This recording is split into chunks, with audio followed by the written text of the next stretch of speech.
A very good day to one and all, and a warm welcome to today's session. Today's topic, we shall be speaking about sanitation and health in the food and beverage industry. A little introduction about myself. Sheetal Gupta, an assistant professor at the AISSMS College of Hotel Management and Catering Technology in Pune. My email address is mentioned here. For any further queries or difficulties, please do get in touch.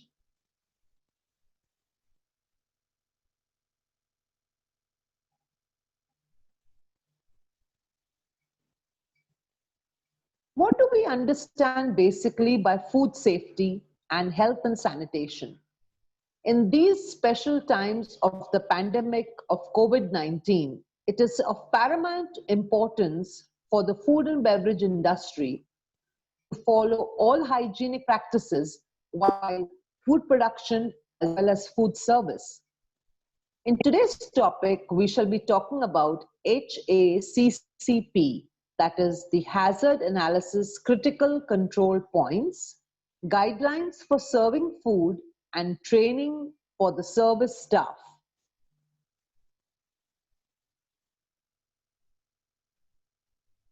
Let us now talk about the most important HACCP, or the Hazard Analysis Critical Control Points. Anything that has a potential to cause harm or is dangerous for health can be termed as a hazard.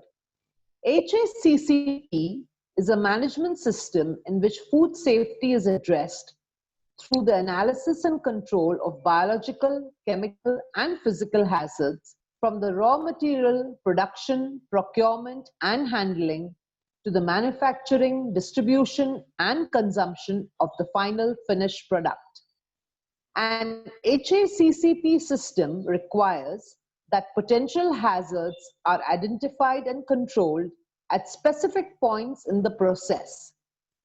Any company involved in the manufacturing, processing, or handling of food products can use HACCP to minimize and eliminate the food safety hazards of their product.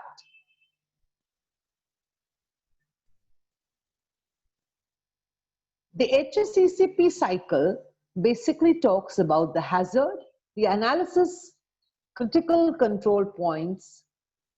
So it's a basic cycle of hazards, analysis, critical control points. That is why it is HACCP.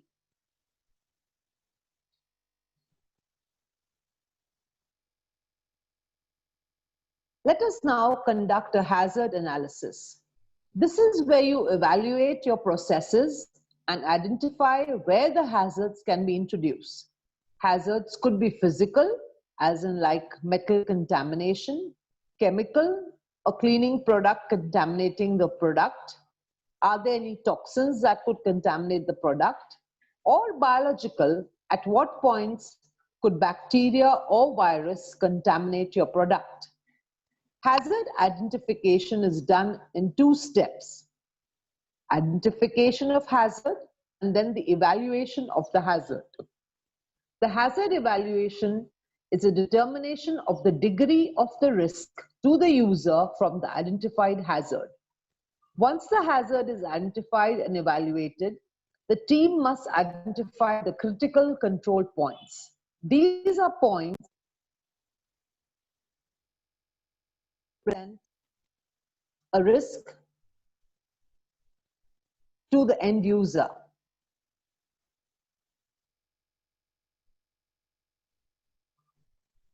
Identification of critical control points.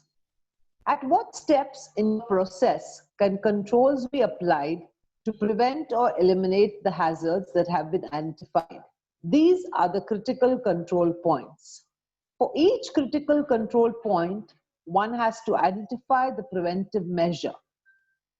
For example, in food and beverage service, the danger zone is considered as 5 degrees Celsius to 62 degrees Celsius.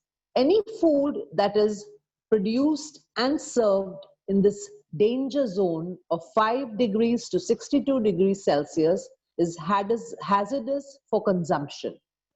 Establish a maximum or a minimum limit of temperature. pH, salt level, chlorine level, or other processing characteristic that controls the hazard. This is the critical limit for the control point. If this limit is never exceeded, corrective action has to be taken and all affected products have to be controlled.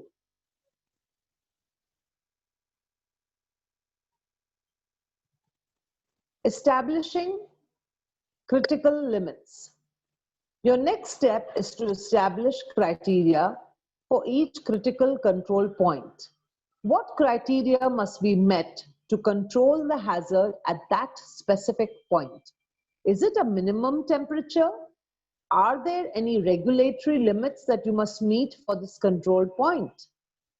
Establish corrective actions. One must establish what actions need to be taken if a critical limit is not met. This will be identified ahead of time for each critical control point. The action must make sure that no unsafe product is released. There must also be an evaluation of the process to determine the cause of the problem and find an elimination of the cause.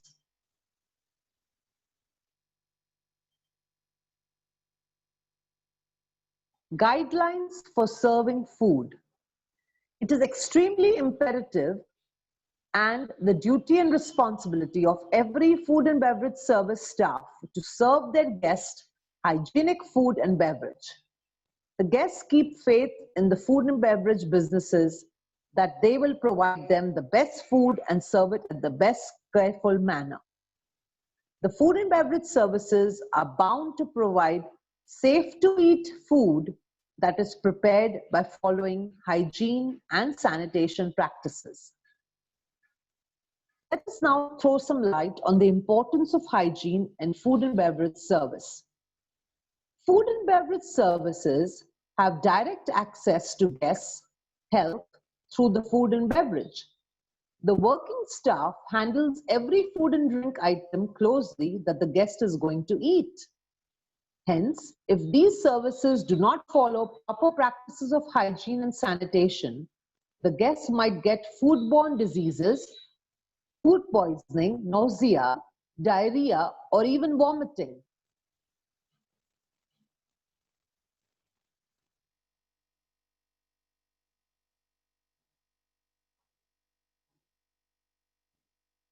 Let us now talk about types of food contaminations. There are three main sources of food contamination: physical, biological, and chemical.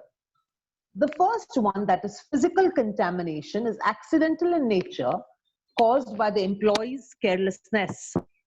The major culprits are air, dust, smoke, and dirt. To prevent this, food must simply be properly covered and stored. The second one of food contaminations is biological, which is caused by pathogens and microorganisms such as disease-causing bacteria, molds, parasites, and fungi.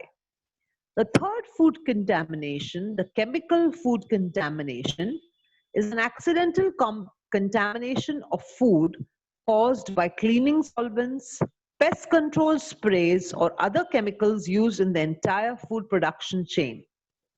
This food contamination occurs when utensils or other tableware are not wiped dry after washing them using the cleaning liquids. It could also take place when the food is not stored properly, when pest control chemicals are sprayed.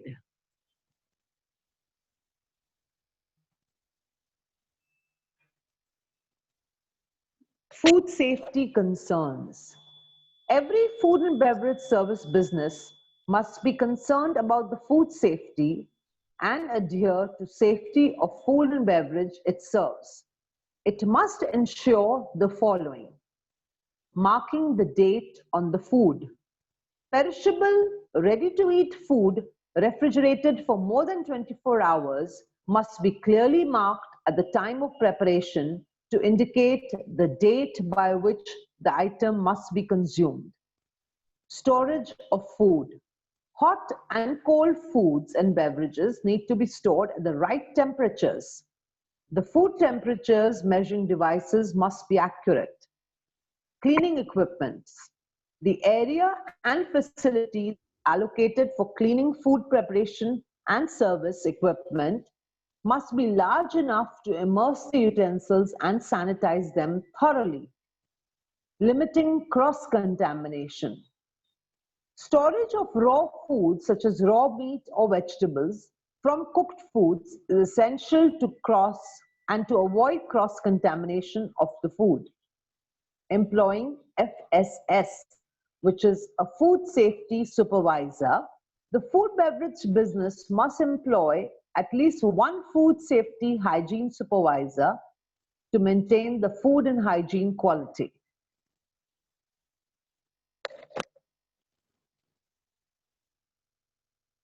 Safety of the food and beverage service staff.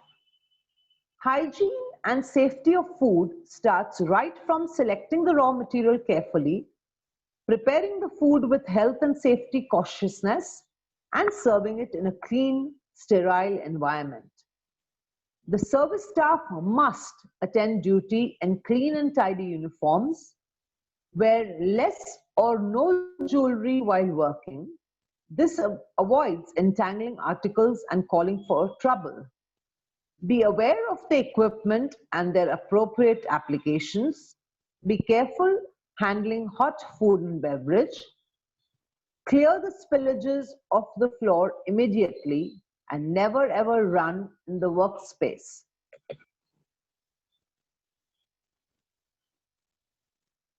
Let us now see a small video on food safety and hygiene and sanitation practices in the food and beverage industry. Please pay attention.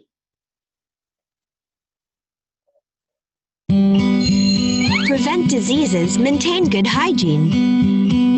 To prevent communicable diseases, we should always maintain good personal and environmental hygiene. Ah, you are right! How to clean our hands properly.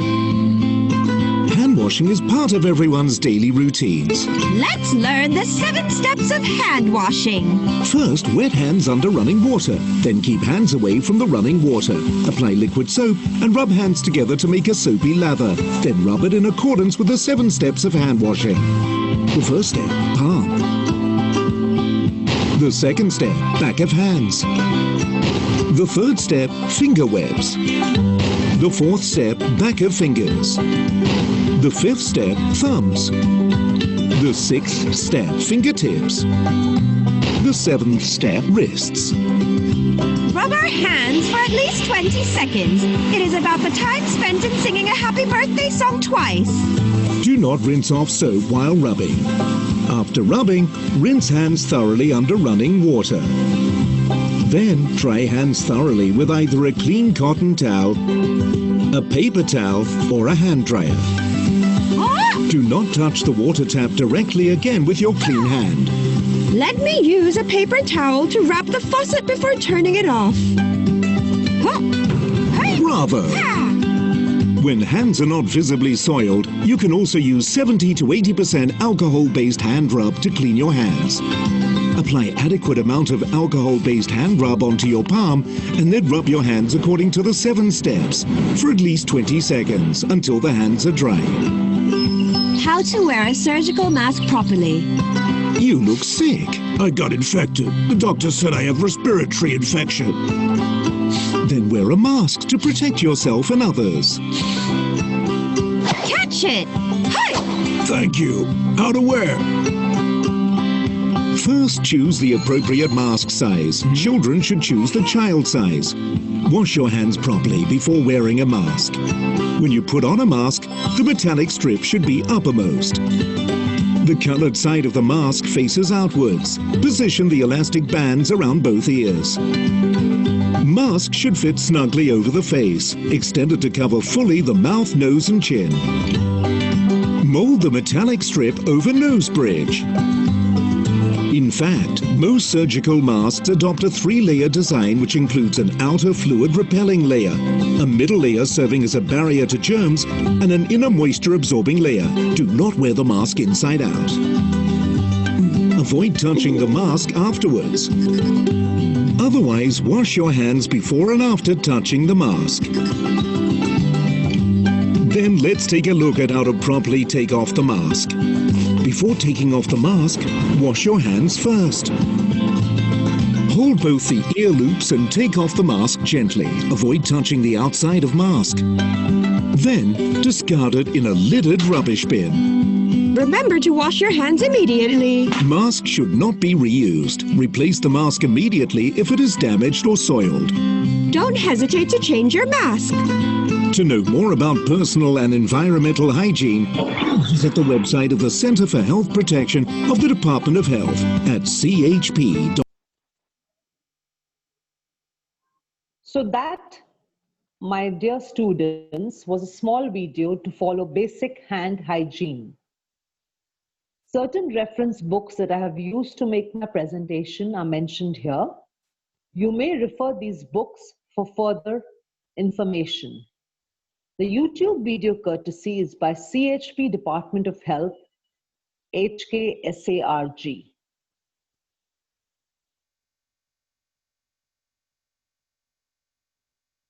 I now thank you all for attending my presentation. I do hope I was able to throw some light on the health and sanitation practices in the food and beverage industry, especially on the Hazard Analysis Critical Control Points, or the HACCP. Thank you for paying attention.